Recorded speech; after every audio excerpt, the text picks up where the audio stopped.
Hello guys! At ngayon ay magme-makeup challenge kami ng aking sista.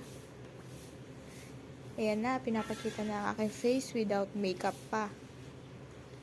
At ngayon lalagyan niya ako ng eyeshadow. Yan, ginamat-gamat. Yan, feel na feel niya, nakapilantik pa ang mga kamay, daliri. At ayan, nalilagyan na yung magkabila kong mata. Yan, pinuno ng eyeshadow. At syempre ako, feel na feel ko naman. Feel na feel yarn. At nangamot pa nga bago niya ipahid sa akin. Ay, ano kaya ang nilalagay na yun? Highlighter. Yan na. Feel na feel, oh. Pikit na pikit. Ayan na, nagpa-cute pa nga sa salamin.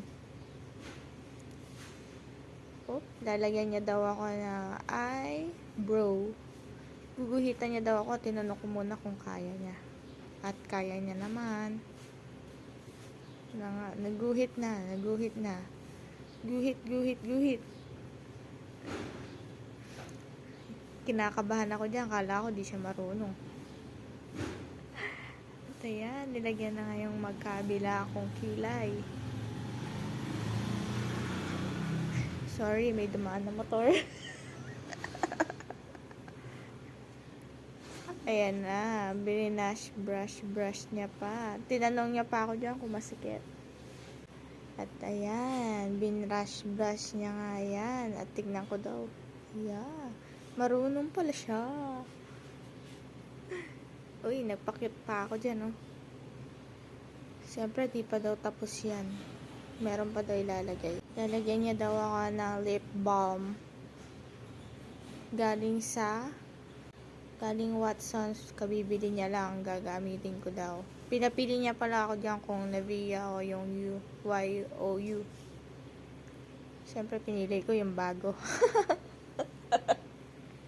Ayan, nagpapakute-cute pa ako. Ayan, ilalagay niya na. Isang patak lang daw para tipid.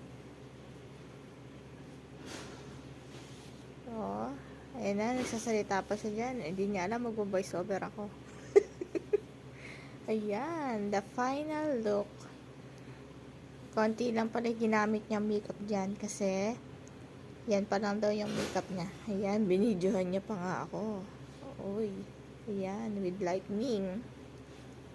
Siyempre, nag-selfie din ako. Bye-bye!